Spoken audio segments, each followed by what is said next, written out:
Thanks for staying with us. So join us now to discuss all we need to know about surrogacy, egg donor, and the intricacies involved in surrogacy. Is a fertility expert and director, MedBurn Agency, Abiola Adewusi. Welcome to the show, madam. Thanks for having me. Surrogacy is I wouldn't call it a new phenomenon. It's actually growing in Nigeria. Now, many more people are looking for surrogates to help them carry their baby. But there's still this very gray area that hasn't been really properly plain for people to understand, because there's a lot of confusion. You know, who owns the child? Whose egg is it? There was a recent story we had about a young lady who had promised, both her and her auntie, she promised to actually carry her auntie's baby. There's no written document, you know, and then now she had the baby, but her auntie did not deliver on her own promise to her. So she refused to release the babies, and now the auntie is doing so much, trying to use Interpol, different things, just to get this girl. The point is, what could she have done to prevent this, and what do we do? Who seeks surrogacy, surrogate mothers? What do we do to ensure that we get our babies at the end of the day? Okay, thank you very much, and I'm happy to be here this morning. And so surrogacy is multifaceted. First of all, you have to actually require the process of surrogacy for you to go that route. So it's not an option for you to just say, oh, I don't want to be pregnant and I want a surrogate to carry for me. So you would have gone through the medical procedure to determine that you cannot actually carry due to medical reasons or multiple IVF failures that is to the tune of maybe 5, 6 or more. And that's the time that the doctor would actually determine that you require surrogacy for starters. And at the time you actually require to get a surrogate to carry the baby for you, the doctor is supposed to counsel the patient on the process. Okay, and in that case, the surrogate that is going to be engaged, usually in Nigeria for now, although we practice it all over the world, and surrogacy has gone to biblical days, you want to be sure that you're not doing a traditional surrogacy. Okay. Traditional surrogacy means that the surrogate is the owner of the eggs. That's the traditional surrogacy. Okay, that dates back to biblical days. You want to be sure that you're doing a gestational surrogacy. That means you're going to go through the IVF process. Okay.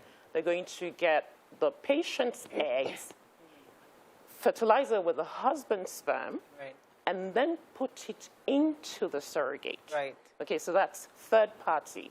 Okay, so the couple's there, generating the embryo and having someone carry it for them.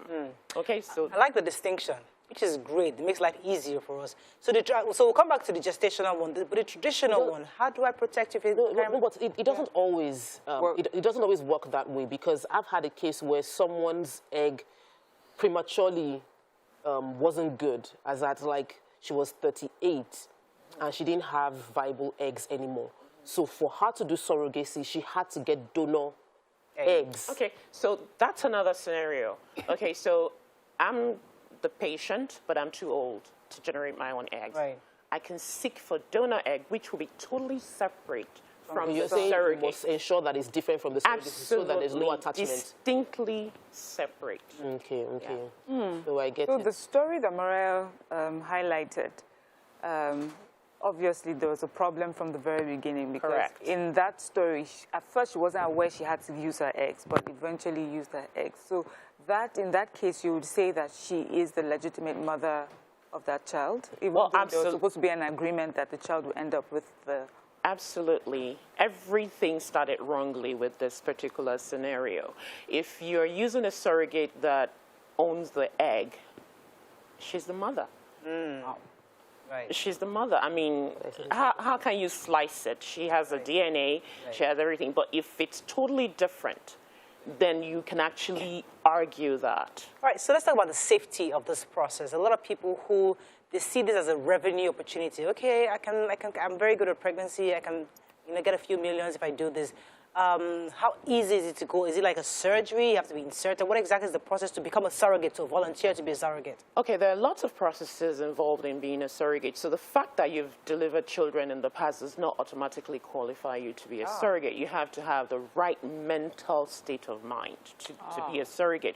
So there are processes involved. You have to be healthy. I mean, because you could have delivered 2 or 3 children and not be healthy, maybe with high blood pressure and things like that. Sure. You want to be able to protect the health of the surrogate as well, in as much as you're trying to satisfy the patient's need. So as the doctor, you have to be able to identify the surrogate, make sure that they're healthy, make sure that they're in the right state of mind, make sure that they go through counseling, make sure they have the legal discussions that goes with it as well.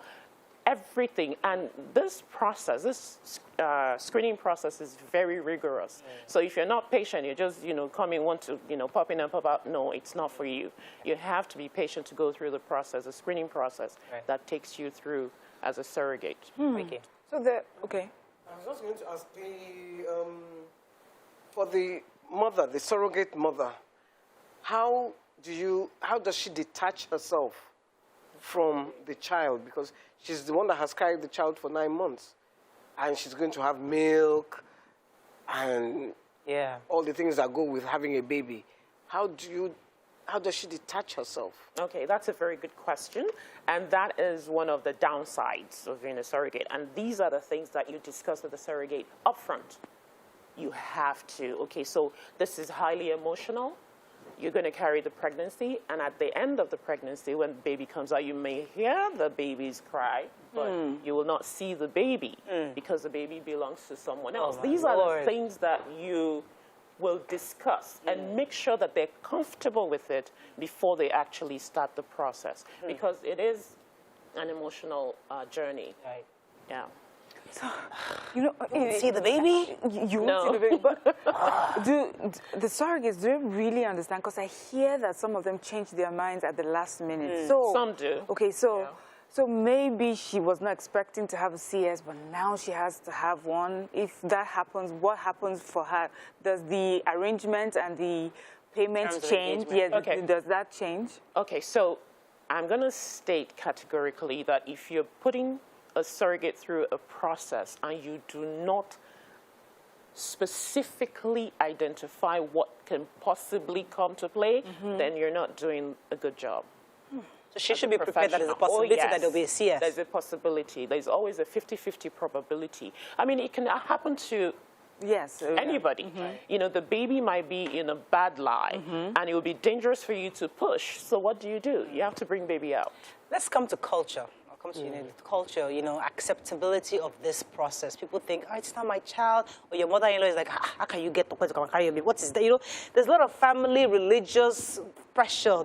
So as a woman, you're thinking, I'll just have to wait till God gives me my child. I don't want to tell a friend or somebody to carry this child for me. Okay, very good. I know our culture is very peculiar, but I'll say we've come of age. 10 years ago, so I think I've been in this Nigerian space for about 15, going to 16 years now. When I came back, nobody talks about it. It's unheard of. I mean, it's almost like you have to do hush, hush. And then, of course, the patient will have to do the bump and all that, acting and all that. But now, as years roll by, I can tell you for free that it's changed totally. Totally. You just say totally. I wouldn't say totally. You know why? I know why. It's improved. You know why? Yeah. Because most of the patients that seek surrogacy talk about it. They come out and talk about it, and they tell their family members that this is what I'm doing. What I think my thing is that there is a group of people in the AB class, exposed, travel, come back, those kind of people in that circle. Very small. There's a huge population of Nigerians. So maybe that's the category. That's a little bubble. But there's a huge population of Nigerians who this can help. But they're not open to this option because they don't understand it. So that's where that question is coming from. Yeah, so I wanted to talk about what she just explained, because I know a few people. I volunteer for an NGO that takes care of Quiver for Ministries. They help people through this process, and we've heard many that when they consider this option, when they share their testimony in church, they don't mention the process they used to get their babies, and that is still, because there's a stigma attached to it, like it's not God that did it when those kind of things happen. Then there's a category of, it is so expensive to do. So obviously, anybody you see doing it has a lot of money, exposure and all of that. How can we make surrogacy a bit more affordable to those who really want to have a baby but don't have that huge amount of money to go through the process? Is there a way to legally do the conventional, traditional surrogacy? I'll let you answer that question after this break. Okay. Stay with us. We'll be right back.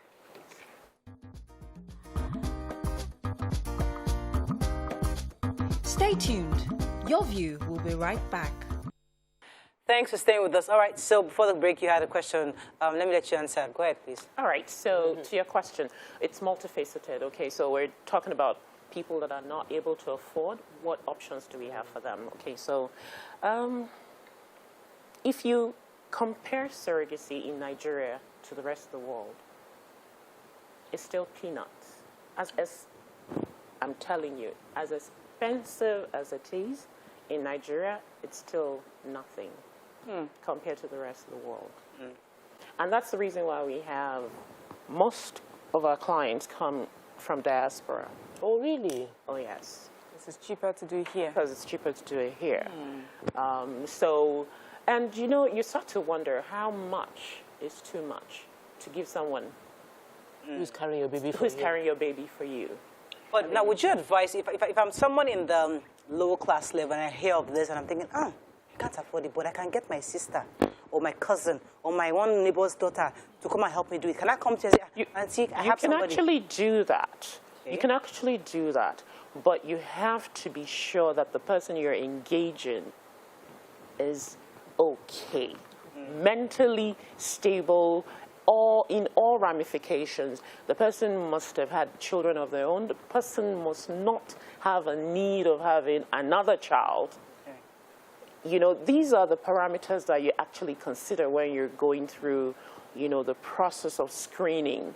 So you can get a family member that is not going to charge you much, but then they have to go through the screening process so that they can be determined to be eligible or not. Okay, so there are some young girls now that I'm watching and thinking, a way to raise some money, maybe for school, to travel abroad. Is there a particular age that you may think is too young to, you know, to be a surrogate? And then do you try and find out the reason why they're doing it? If it's just for money for them, do you think that would also make them eligible? Because this person may likely not have any emotional attachment to the child. Correct. So, yes, there is a particular age. You can use school-age kids, university. I don't want to use children or age, you know. Yeah, so group. 20, 21? No, Okay. too young. Even as donors, yeah. Even as donors, too young. Yeah, So you have to have had a child at least or two. Oh, wow. So you have going to to be, ask- yes, that's a prerequisite. I was going to ask, what about the patient herself? How do you get her attached to the baby? Because if you have someone who has a baby, someone carries, maybe she's been trying for years to have her own baby, and then she now agrees to a surrogate. Maybe the husband stresses her and says, okay, let's do it, because you want the baby so much. She now has the baby, but she cannot find that attachment Okay. to the child. Okay, so yes, we do have some patients like that, but you will identify that patient before you start the process. So You already know. yes, and that patient would have to go through, you know, series of counseling and preparedness for this. She has to be ready. She has to be. So this series of counseling and preparedness, how long does it take? It can take 2 years. It depends on the individual. Because, but you know, contrary to like I know two families in America that I've stayed with that they did surrogacy, and you would have no idea that these children were not biological. Like, there's such strong... But they're biological. There's even one was biological. Second one was the one I was saying the story that... the donor egg. It was donor egg. Yeah. Okay. It was just the son's husband's sperm. Yeah. But the bond, she wasn't lactating, but she was breastfeeding. The children are a bit grown up now. 99% of the time, they bond. So that happens. So somebody who didn't carry the child can actually lactate? Oh, yeah.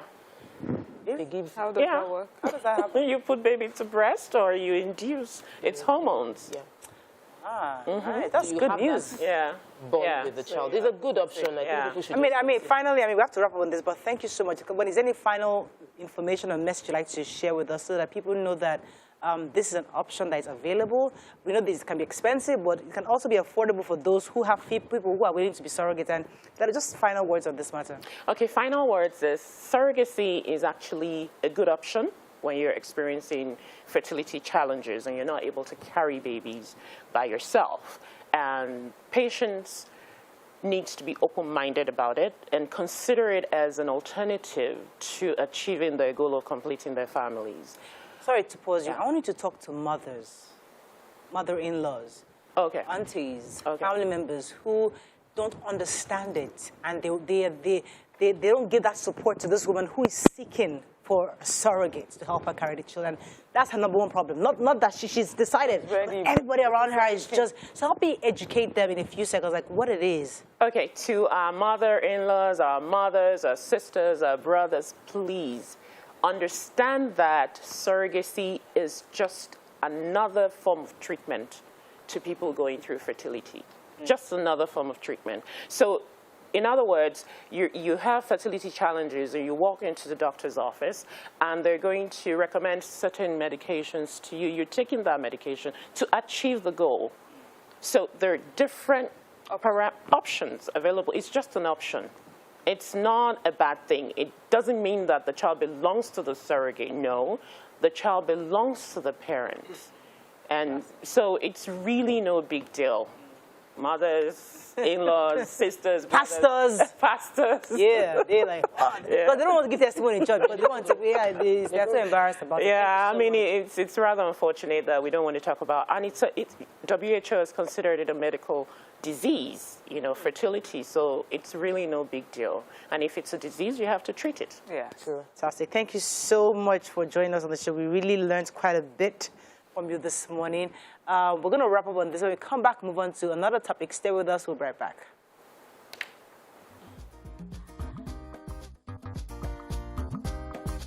Stay tuned. Your View will be right back.